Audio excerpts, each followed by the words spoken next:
Agradecerles la invitación, es un gusto poder estar charlando un poco de las cosas que venimos trabajando. Voy a hablar un poco del trabajo que venimos haciendo con Daniel Heyman, que puede ser visto como parte de una agenda, digamos.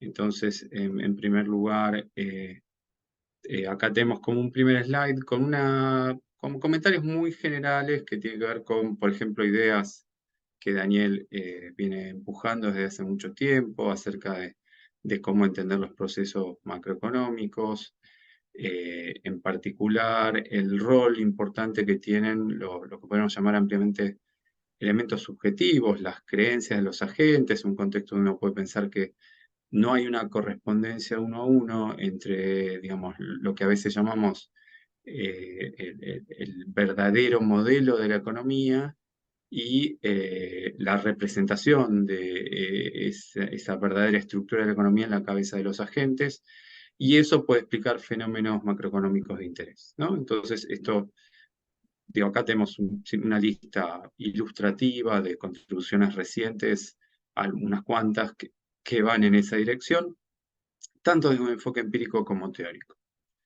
Y en ese contexto, un poquito más enfocándonos en nuestro trabajo, el procesamiento de texto surge como una herramienta para atacar esos problemas de investigación, donde lo que estamos haciendo es, bueno, tratemos de utilizar texto generado por periodistas, policy makers, el público en general, para tratar de inferir algo acerca de sus creencias o los modelos subyacentes. E incluso eso vamos a estar hablando un poquito más hacia el final.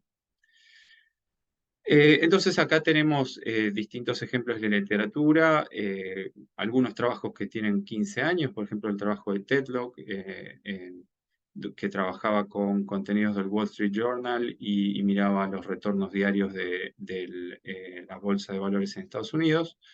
Y otros más recientes, por ejemplo, puedo brevemente mencionar el paper de Gorodnichenko que aparece acá, es un EIR de este año. Lo que Gorodnichenko y sus coautores hacen es procesar los audios de las conferencias de prensa del chairperson de la Fed, infiere el tono y evalúa la información subyacente al tono y concluye que sí, que el tono es informativo acerca de eventos económicos de interés. Entonces, digo, teniendo en cuenta las restricciones de tiempo, directamente voy a hablar un poco de nuestro trabajo. Nosotros trabajamos con documentos generados por el Federal Open Market Committee entre el 2013 y el 2012 y tratamos de contestar dos preguntas. La primera es, ¿cuánto hacia adelante ven los policymakers? Esa es una pregunta que nosotros luego la especificamos más en detalle, pero puede ser vinculado, por ejemplo, a cuestiones notorias, como ya por el 2008, la reina de Inglaterra le preguntaba a los economistas por qué nadie lo vio a la crisis que se venía. Bueno, nosotros, en vez de preguntarnos por qué nadie lo vio, nos preguntamos, bueno, ¿en qué medida se vio la posibilidad de que emerja una crisis? Nos parece importante enfocarnos en este periodo donde se dio lo que podría ser llamado el evento macroeconómico más importante desde la Gran Depresión. Entonces, ese es el foco de nuestro análisis, está alrededor de esa crisis y lo que ocurrió después, ¿no?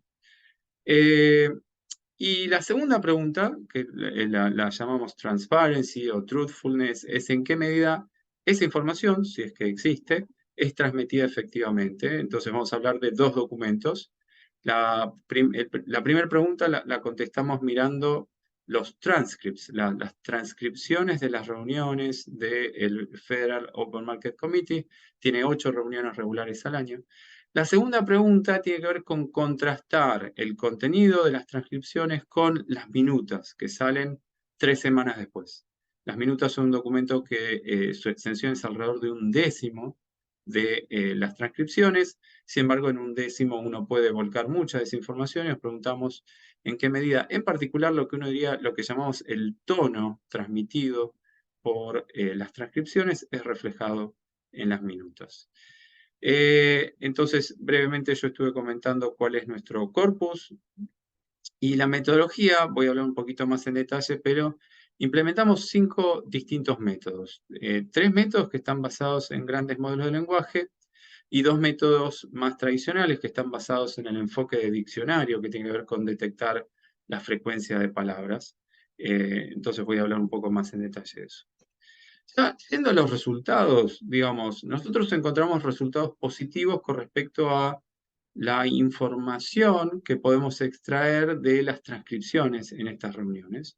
Y esto lo mostramos tanto en términos de indicadores financieros, indicadores de sentiment en la prensa de los consumidores, e incluso revisiones de crecimiento económico. Entonces, tenemos una conclusión positiva con respecto a la existencia de información. Esto lo detallamos más hacia adelante, pero tenemos acá quizás una frase ilustrativa. Una variación de una desviación estándar en nuestro indicador de tono está asociado a un valor esperado en la revisión que se incrementa en la revisión de los pronósticos del sector privado. Esa revisión aumenta un 0,3%. Estoy hablando del pronóstico de crecimiento acumulado en un año. O sea, es estadísticamente significativa, pero también económicamente el efecto que nosotros logramos estimar tiene valor. Entonces, en términos de transparencia, el mensaje es un poco más difícil de llevar a cabo. Es un ejercicio, si quieren, un tanto más ruidoso, pero lo primero que encontramos es que efectivamente hay información en las minutas. O sea, uno puede concluir que una importante proporción de la información en las transcripciones está reflejada en las minutas, eso es lo que indica nuestro ejercicio.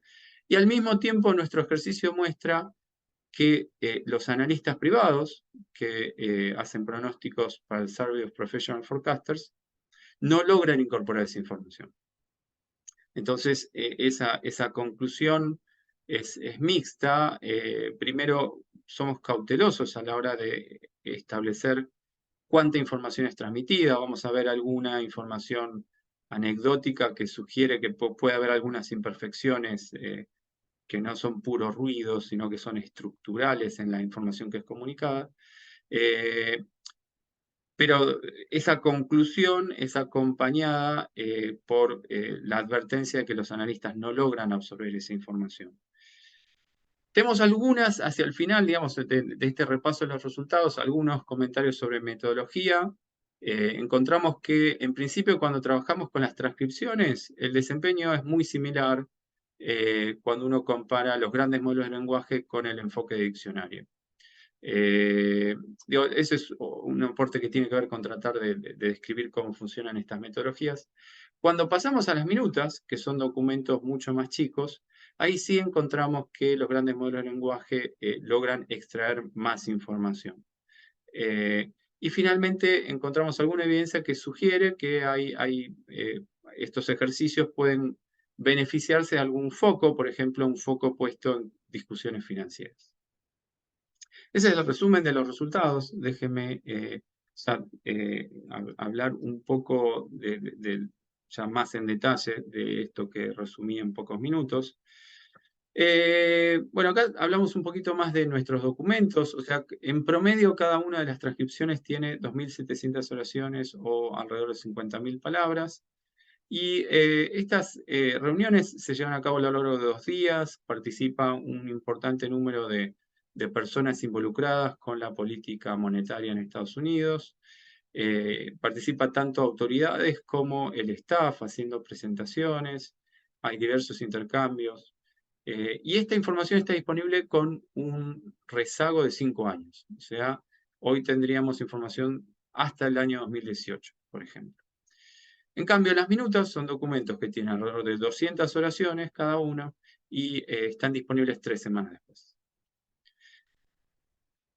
Acá tenemos un poquito un ejemplo ilustrativo. En junio del 2005 hay un reporte donde se enfocaron en las cuestiones de lo que pasaba con los negocios inmobiliarios, con las hipotecas Y, por ejemplo, en ese documento, para mostrar un poco toda la riqueza de la información con la cual estamos trabajando y que probablemente estamos extrayendo una fracción chica de toda la información disponible. Nosotros pensamos que esto es una agenda donde a la medida que aprendamos nuevas metodologías vamos a poder extraer más información.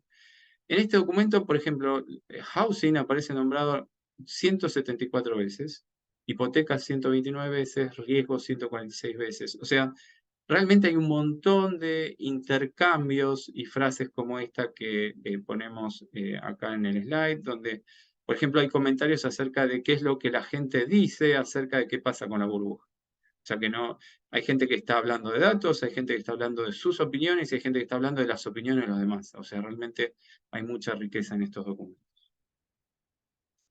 Eh, Me detengo a hablar un poco de metodología. Tenemos dos métodos de diccionarios. Primero, una lista de palabras negativas asociadas a cuestiones financieras, que fue propuesta en el 2011 por Logran y McDonald. Es un enfoque bastante popular, tradicional. También proponemos uno relacionado con un trabajo pasado donde utilizamos un modelo de representación vectorial de palabras para encontrar palabras relacionadas con incertidumbre. Ese modelo fue entrenado con datos de artículos del Wall Street Journal. Entonces tenemos 500 palabras relacionadas con incertidumbre, son las más cercanas según ese modelo entrenado. Y luego vienen tres enfoques donde, o sea, en el fondo, perdón, esto no lo aclaré, nosotros queremos caracterizar el tono de los intercambios en la reunión. Alternativamente podríamos hablar de sentiment, podríamos hablar de optimismo, pesimismo, y entendemos que eso es un enfoque que puede ser útil y por eso lo estamos evaluando y reportamos los resultados, pero al mismo tiempo entendemos que uno podría querer extraer información de forma distinta, que tenga una interpretación mucho más clara, acabada, y eso de vuelta tiene que ver con pensar que esto es un primer paso y que hay muchos ejercicios adicionales que nos van a permitir extraer información con más claridad. Eh, pero lo cierto es que utilizamos tres grandes modelos de lenguaje. El primero tiene que ver con el modelo BERT, un modelo tradicional propuesto en el 2018 por investigadores de Google. ¿Qué quiero decir con tradicional? Que tiene 5 años, ¿no? Y ese modelo lo que hacemos es, tenemos un conjunto de oraciones que están en las transcripciones, que fueron etiquetadas a mano, en términos de economic sentiment, digamos. Esto fue etiquetado por humanos y esas 2000 oraciones etiquetadas fueron usadas para entrenar el modelo y de esa forma poder clasificar nuevas oraciones.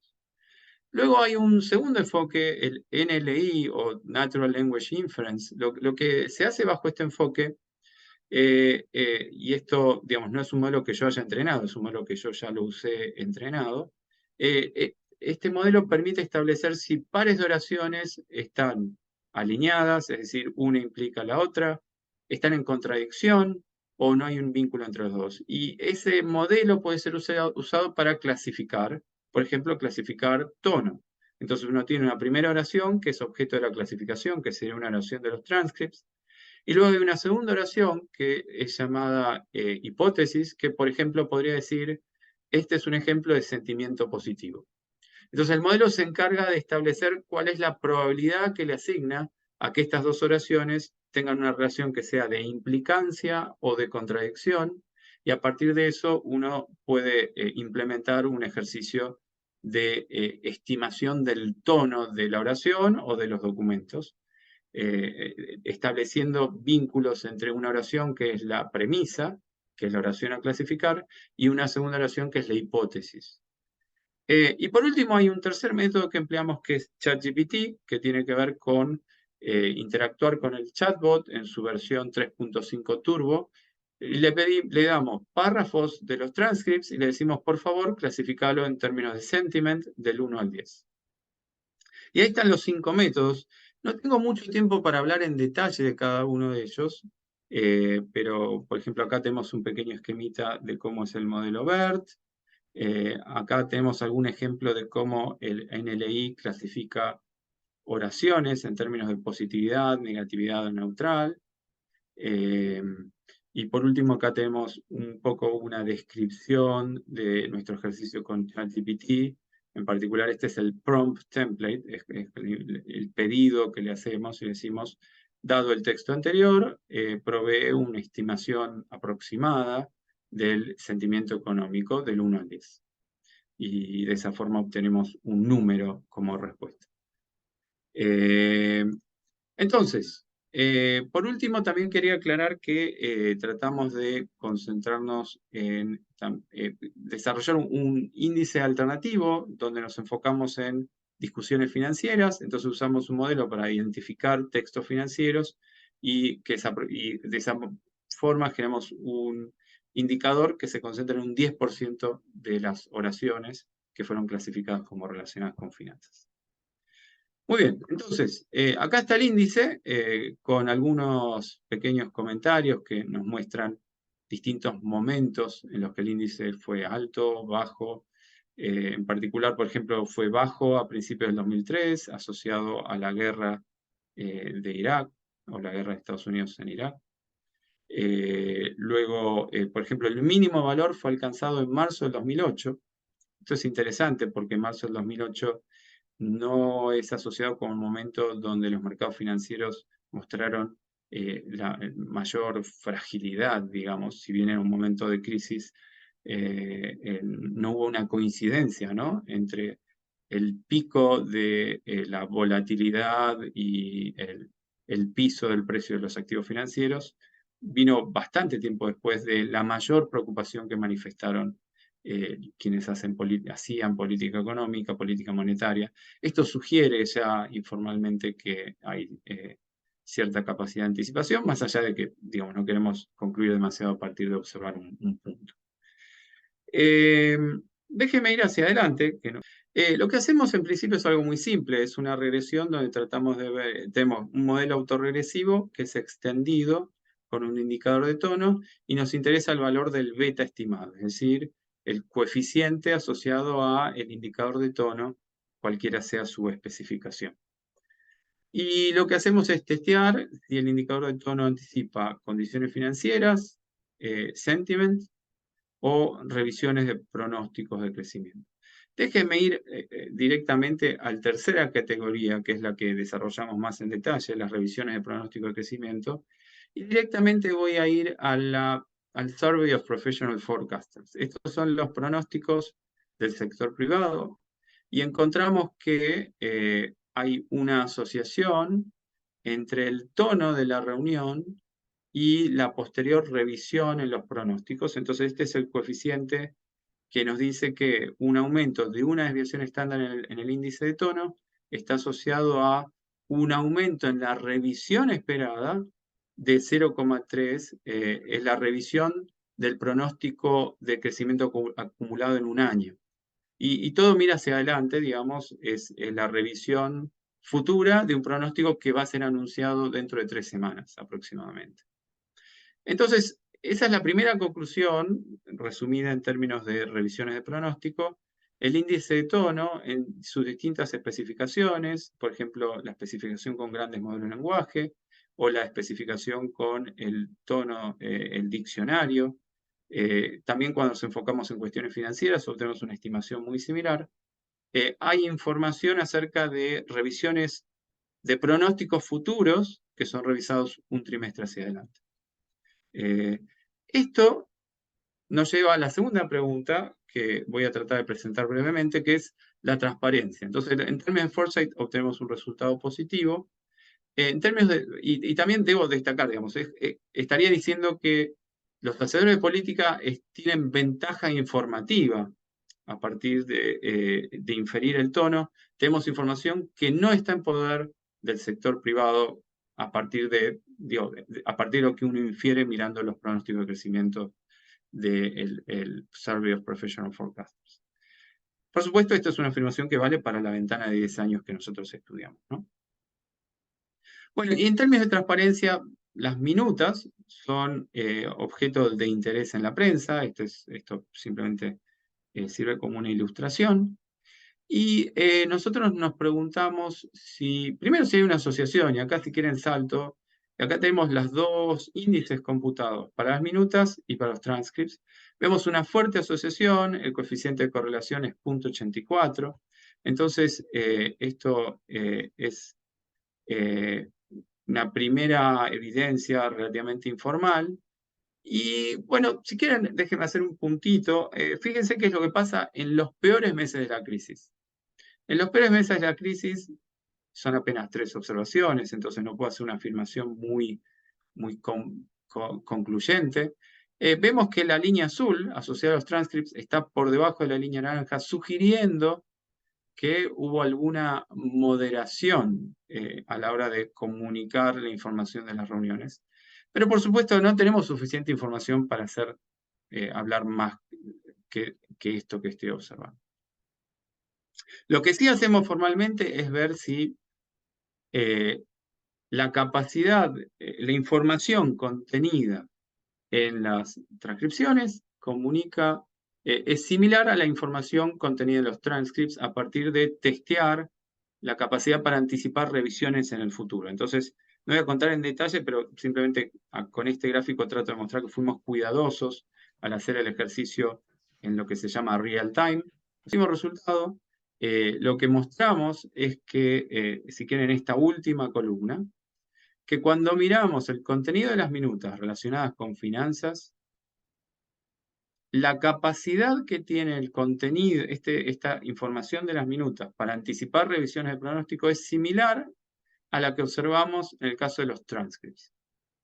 Cuando miramos las columnas que están hacia la izquierda, no vemos estrellitas acá, quiere decir que posiblemente porque nuestro test tiene bajo poder, no podemos establecer que esta capacidad de anticipar información también se observa en las minutas, pero nosotros creemos que esto tiene que ver con el bajo poder de nuestro test y me concentro quizás en estas últimas dos columnas. Con esto concluyo. Acá simplemente tengo un slide donde hablo de los resultados y menciono algunas ideas de cuestiones que podremos explorar mirando hacia adelante, pero no me voy a detener porque me quedé sin tiempo. Muchísimas gracias, Daniel. Impecable la presentación, súper interesante. Yo, por ahí si dejas de compartir, tengo una consulta de Laura. Laura, si querés abrir el micrófono directamente.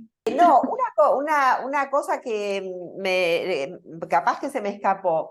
¿Es posible comparar, digamos, el tono de los transcripts, y capaz que no lo entendí y vos lo explicaste, y minutas? Porque, bueno, a mí me parecía interesante lo de la moderación, y si eso es una cosa cambiante, porque uno podría pensar que hay personas que están haciendo la minuta y, bueno, nada, obviamente puede haber sesgos a suavizarla o a promediar mucho, o sea, a no mostrar la divergencia, no sé, cuando hay mucha incertidumbre. Entonces, ¿es posible comparar el tono de una cosa y la otra para el mismo momento, digamos? No sé si se entiende. Sí, no, me parece una muy buena pregunta, Laura. Lo que nosotros hacemos es trabajar con indicadores estandarizados. Entonces, no nos estamos preguntando por los niveles, sino nos estamos concentrando en las variaciones. Ahora, al hacer eso estamos perdiendo información, en parte porque reconocemos las dificultades que vos advertís, y uno podría pensar en otros trabajos donde los niveles importen. Por ejemplo, una idea sería, uno podría volcar el PDF de las transcripciones y pedirle a un robot que las resuma y, por ejemplo, comparar qué haría el robot versus qué hacen los humanos, ¿no? Ah, bueno, Bien. eso, perfecto, buenísimo, gracias. Gracias. Bárbaro. ¿Tenemos una pregunta de Mariano? Sí, gracias, Daniel. Lo que te quería preguntar es, creo no capté exacto cómo está construida la medida del tono, pero hay una manera de distinguir cuánto del tono es un reflejo del estado de la economía y cuánto es, digamos, comunicación de la Reserva Federal sobre sus intenciones de política monetaria. Sí, me parece, es una pregunta de algo que nosotros nos preocupa, ¿no? Porque nosotros estamos, digo, son palabras que a veces son incómodas, ¿no? Computar el tono, el sentiment. y uno querría hacerlo más específico con respecto a qué. Estamos trabajando un poco en esa dirección. Lo que, digo, en lo que mostré, quizás hablamos de poner el foco en financiero, pero aún así no distingue, como vos haces la pregunta acerca de qué van a hacer versus qué piensan que va a pasar, ¿no? Entonces, en la literatura se habla, ¿no? de Ulises por un lado y de Delfos por el otro, ¿no? Son cosas que nos interesaría trabajarlo más en detalle y sí, podrían ser tareas para empezar a generar subíndices, ¿no? Gracias. Gracias. Hay una Perdón, pregunta de Santiago. Sí, Santiago, si querés resumirla rápidamente. Tenemos Hola, un Daniel. minuto. Rápidamente, digamos, hay una literatura grande que trata de, de identificar shocks de política monetaria y cuando tratan de hablar del contenido de información, en los anuncios de la Fed hablan que hay como dos posibles razones. Una es que la Fed está diciendo yo sé más, tengo más información que el sector privado sobre el estado de la economía. Entonces hay como una idea de disclosing information. Y después hay otra literatura que dice no es que la Fed tiene mejor información que el sector privado, sino que el sector privado tiene incertidumbre sobre cómo la Fed va a reaccionar a lo que está pasando a las noticias. Entonces me pregunto si pueden decir algo al respecto. ¿Es que la Fed tiene más conocimiento del sector privado o es el sector privado que no sabe cómo la Fed va a reaccionar a estas noticias y a este tono de la Fed? Gracias Santi. Sí, veo, es una pregunta relacionada también con lo que pregunta Mariano y por suerte yo tengo entonces tiempo también para, me olvidé de comentar. Nosotros entendemos que en el periodo de la muestra que nosotros estamos mirando, en gran medida lo que está pasando es que se viene una crisis y ese es el fenómeno más importante a ser anticipado. Entonces, tratando de contestar las dos preguntas, yo creo que en nuestro modelo lo que se destaca es la capacidad que tiene la Fed para anticipar las dificultades que se vienen y anticipar quizás digo, eso creo que ocupa un lugar es de primer orden, ¿no? Entonces pensamos que tiene más que ver con Delfos y menos con Ulises. Y con respecto a digo, a la amplia literatura que hay sobre respuesta ante las noticias, nuestro paper no toca tanto con el tema de respuesta ante las noticias. Por lo que estamos viendo es una reunión que ocurre a puertas cerradas, y por otro lado estamos documentando cómo la revelación de lo que se charló en la reunión no es capturado por los pronósticos de los analistas. Entonces, es más una historia no tanto de la reacción del mercado, sino del contenido informativo de lo que se charla, en qué medida se revela y, digamos, documentar la anomalía de que esa información es revelada, pero según nuestras estimaciones no es incorporada por los pronósticos.